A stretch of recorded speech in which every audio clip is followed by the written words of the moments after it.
Thank you very much for having me. Today I'll be talking about parathyroid localization in challenging cases and approach to these cases. I have no conflict of interest related to this talk. Before I start going through the cases, I will first start with key principles that are very important in any primary hyperpara or hyperparathyroidism talk. The first is that hyperparathyroidism is a biochemical diagnosis, so localization studies should not be used to diagnose the primary hyperpara. Second is that localization is needed only if surgery is planned. So if the patient was not a candidate for surgery, we're not planning to do surgery, we should not do any localization study. Third is that imaging results should not be used to select patient for surgical referral, meaning even if the patient, even patients with negative imaging results, they are still candidates for surgery and should be sent for parathyroidectomy regardless of the imaging results. The fourth concept is the difference between minimally invasive parathyroid surgery and parathyroid exploration, also called bilateral neck exploration. So historically, bilateral neck exploration was the procedure of choice. Usually the surgeon explores both sides and remove the grossly abnormal lesion.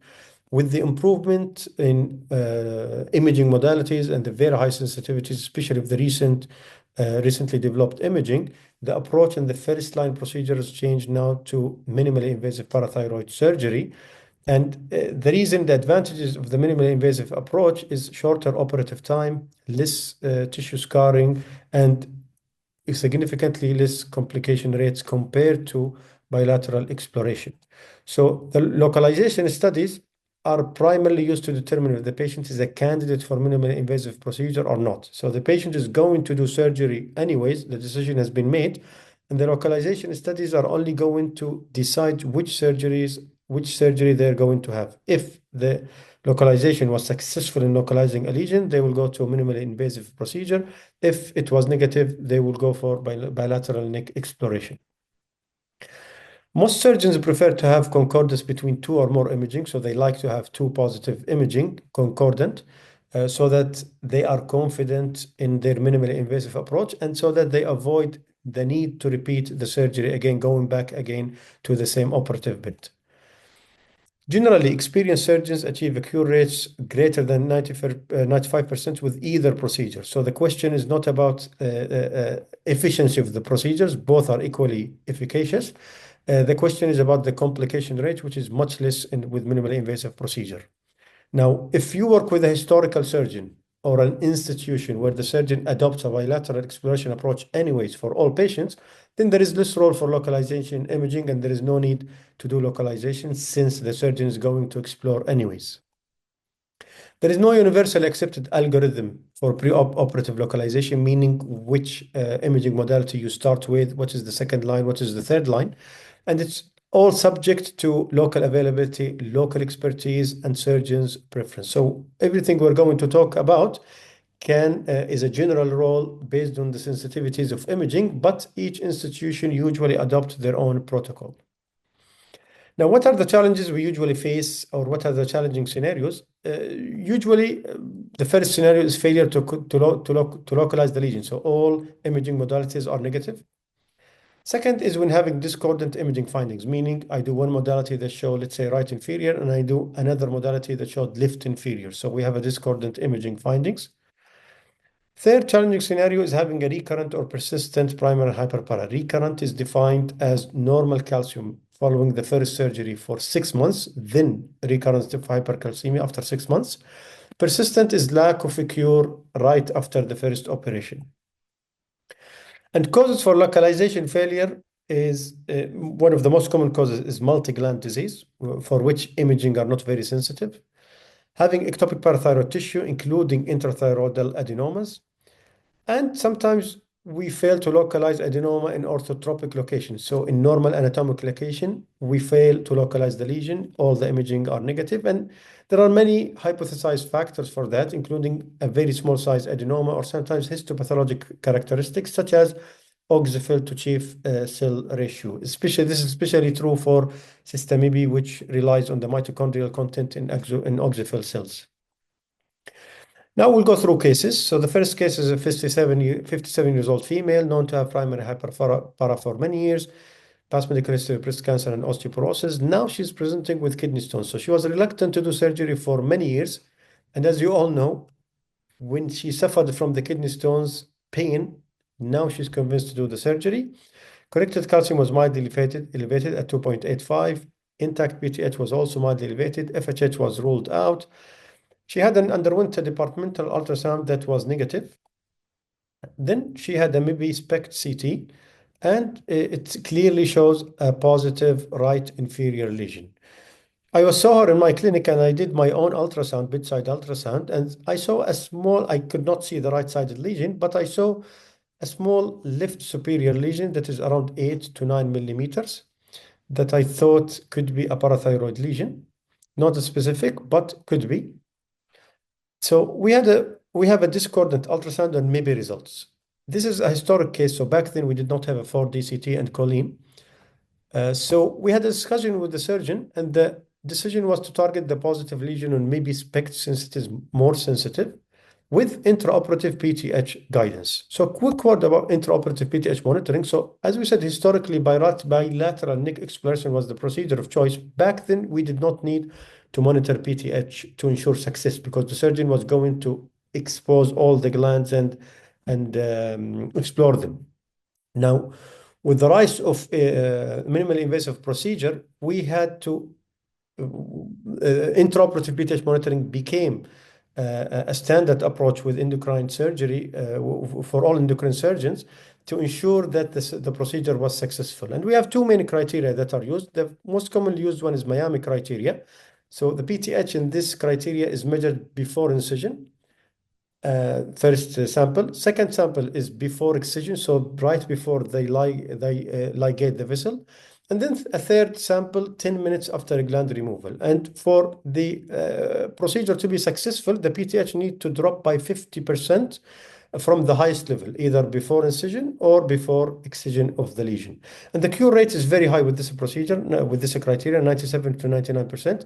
The other criteria is called dual criteria. So it's exactly the same, but another requirement is not just a drop of PTH by 50%, but for the PTH to come back to normal range.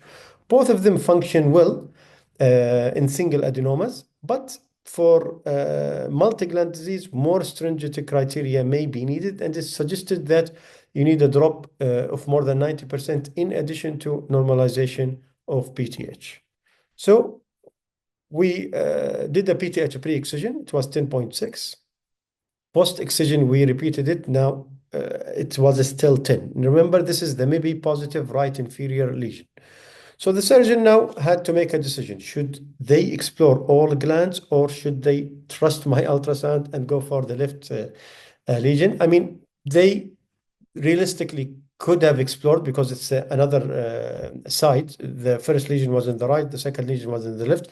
So they could have explored all four glands, but the surgeon made a decision to target the ultrasound positive left superior lesion.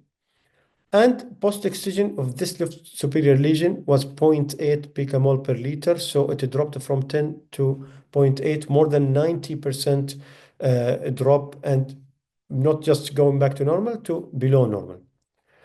Final pathology showed that the right inferior, maybe positive lesion was a mild parathyroid hyperplasia, and the left superior lesion that was ultrasound positive was a parathyroid adenoma. Patient developed some transient hypocalcemia post-op, but then 6 months after surgery, the calcium and PTH both remained normal. So if we look at ultrasound sensitivity versus MIBI, overall, ultrasound and MIBI both perform relatively well. So ultrasound sensitivity is around 76%, maybe around 70%. However, if we add a SPECT CT, the sensitivity rised up to 84%. However, if we looked at multiglandular disease, like our case, both ultrasound and MIBI SPECT perform really poorly. So ultrasound sensitivity is around 40% and MIBI SPECT is 44%. And that's why it's suggested by some experts that if you have multiglandular disease, you should just explore all four glands. So a key principle and learning point from this case is that the use of intraoperative PTH monitoring is suggested to decrease the risk of operative failure. It should be the standard of care if we use minimally invasive procedure. And a nice statement right from the endocrine surgeon guidelines states that for initial image-guided surgery, positive imaging directs where to start the exploration, and the results of intraoperative PTH monitoring help to terminate it exactly like we did with our case. Second case is a 48 years old female. She's known to have primary hyperpara for 8 years. Initial presentation with kidney stones. Past medical history is unremarkable. Family history unremarkable. No fracture or osteoporosis. Calcium was mildly elevated. PTH was 4 times normal and FHH was ruled out. So I did an ultrasound, and for this case, I see 2 lesions. The first lesion is a right inferior 1.6 centimeter, and the second lesion that was left superior about the same size, 1.6 centimeter. So we have ultrasound showing 2 parathyroid lesions. A question to provoke or stimulate your thinking. What would be your next step if, assuming you have all imaging modalities available? Would you go for maybe SPECT CT? Would you go for 4D CT? Or would you go for choline PET CT? Would you go for minimally invasive parathyroidectomy targeting the 2 localized lesions, given that the ultrasound was performed by a high volume ultrasonographer and high volume center? Or would you go for parathyroid exploration, given that the patient has multiglandular disease in a different location, bilateral right and left, and save the patient, spare the patient unnecessary radiation? So our surgeons really love to do 4D CTs, and they went for 4D CT. 4D CT showed exactly the same lesions that we saw in the ultrasound. So it showed the left superior lesion and the right inferior lesion. So confirmed to a multiglandular disease. And the decision was made to go for bilateral neck exploration since the patient have bilateral disease. And indeed, the patient had 4 gland hyperplasia. The surgeon removed 3.5 glands and implanted half of the left superior lesion. And this raised a few questions in my mind. And the first question is, do we need the stepwise or the fixed approach for every challenging case? Meaning, some centers do ultrasound and maybe for every case. Other centers do ultrasound and 4D CT, especially surgeons like to do 4D CT for structural information and anatomical information. So should we have a fixed approach where we do ultrasound and maybe, or ultrasound and 4D CT for every single case? If not conclusive, we go for the next imaging modality, for example, ultrasound maybe, then if not conclusive, 4D CT, then if not conclusive, we do PET CT, then if everything is negative, we do exploration, or should we individualize the approach based on the disease? And that's what I'm going to discuss next. Second question is, if ultrasound show more than 1 lesion, multiglandular disease, should we perform other imaging modality or should we go straight to bilateral exploration since we may need to explore anyways?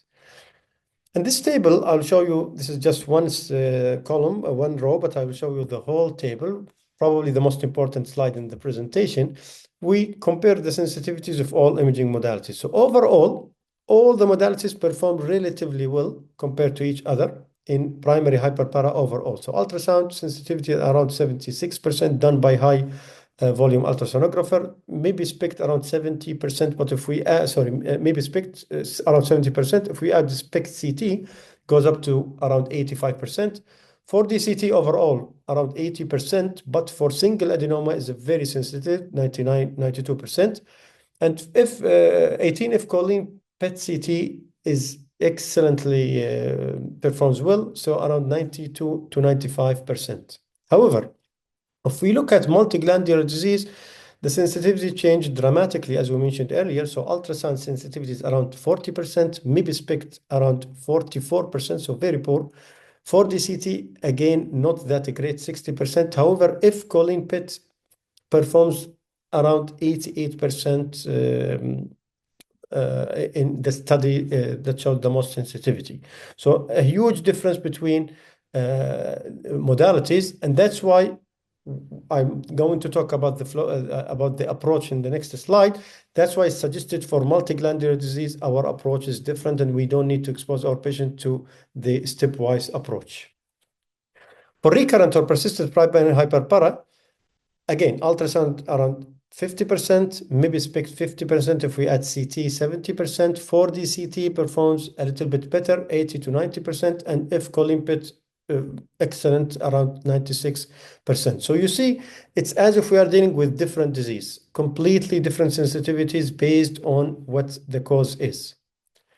And for normocalcemic hyperpara, if you someone who believe that patients with normocalcemic hyperpara should undergo surgery if they are symptomatic or if they have an indication, we see that ultrasound performs very poorly, around 20%. Maybe some studies show the sensitivity of 6%, some 11%, and some up to 40%. Again, not great.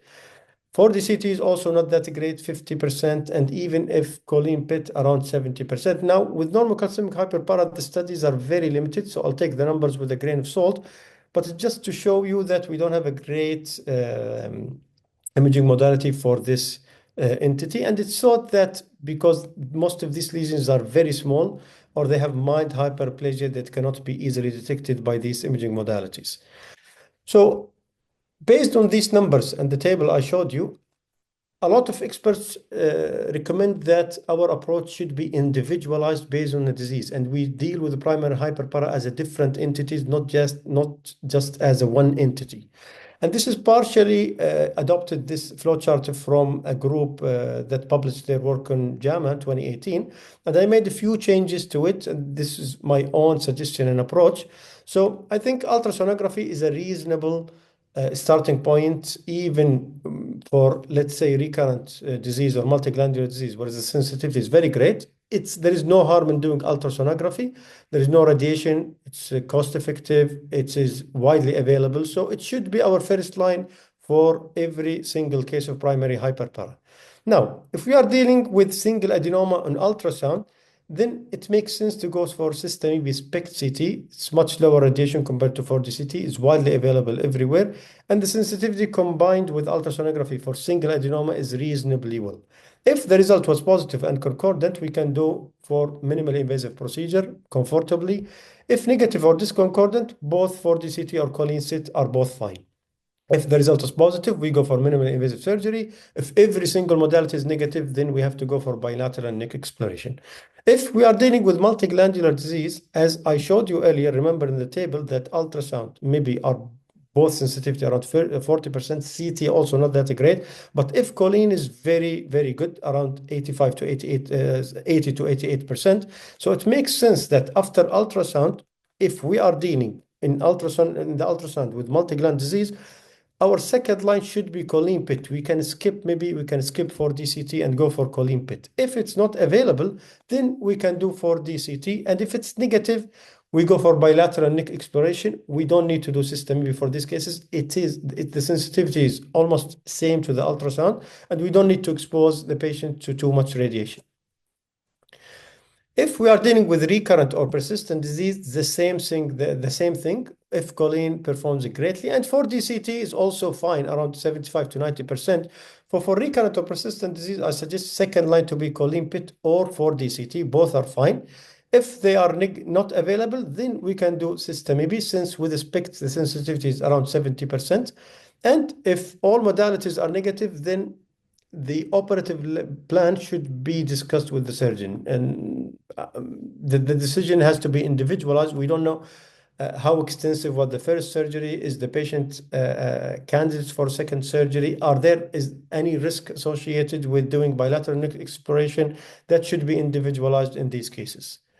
And the fourth scenario, if the lesion was not localized in ultrasound, then all modalities are all acceptable. System SPECT CT, 4D CT, choline PET, all are acceptable in such scenario.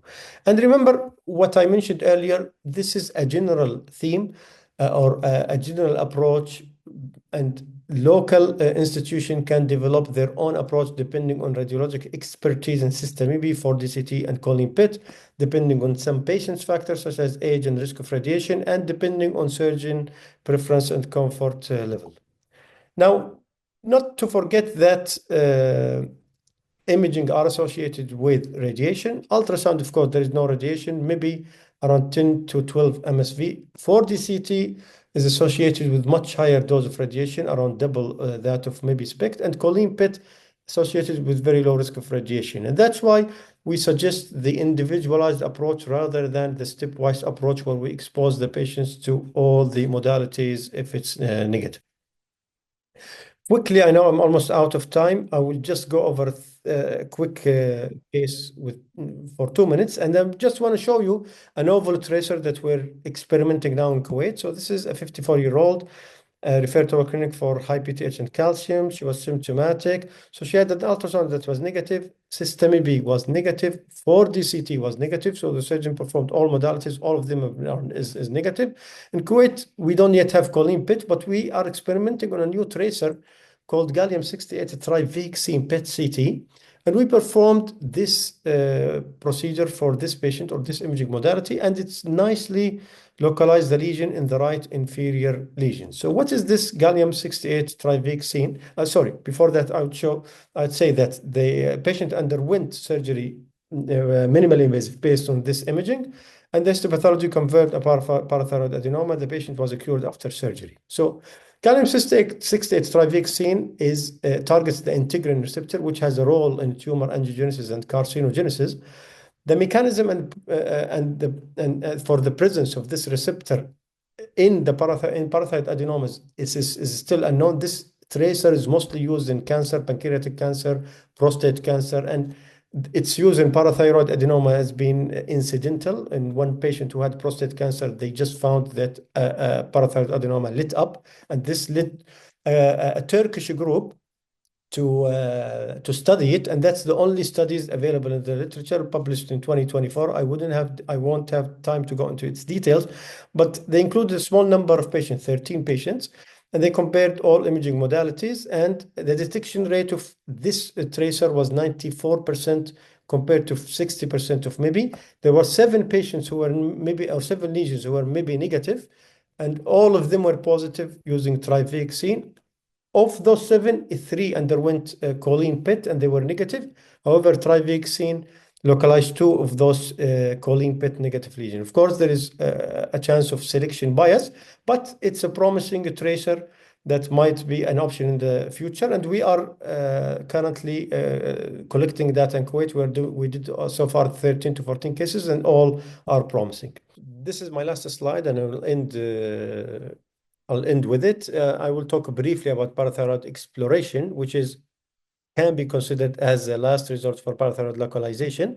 So bilateral exploration is extremely successful, more than 95% with a very low complication rates if performed by experienced surgeon. If you think about it, this rate is better than any imaging modality that is there. So the question is, why do we even bother doing a localization study? And obviously, the answer is for 2 reasons. Number one, to minimize the complication rate.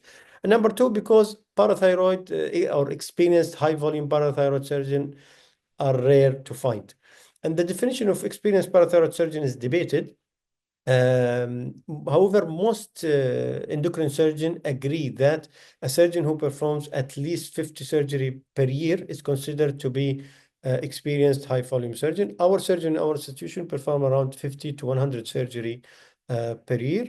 And the last thing I want to say, for the reason I mentioned, for the high success rate that we saw if the surgery is performed by a high volume surgeon, and you cannot go to a parathyroid localization talk without hearing this statement at the end of the talk. In parathyroid surgery, you don't localize the gland, you localize the surgeon, for the reason I mentioned above, that a high volume surgeon performs probably much more better than the best localization study we have. Thank you very much.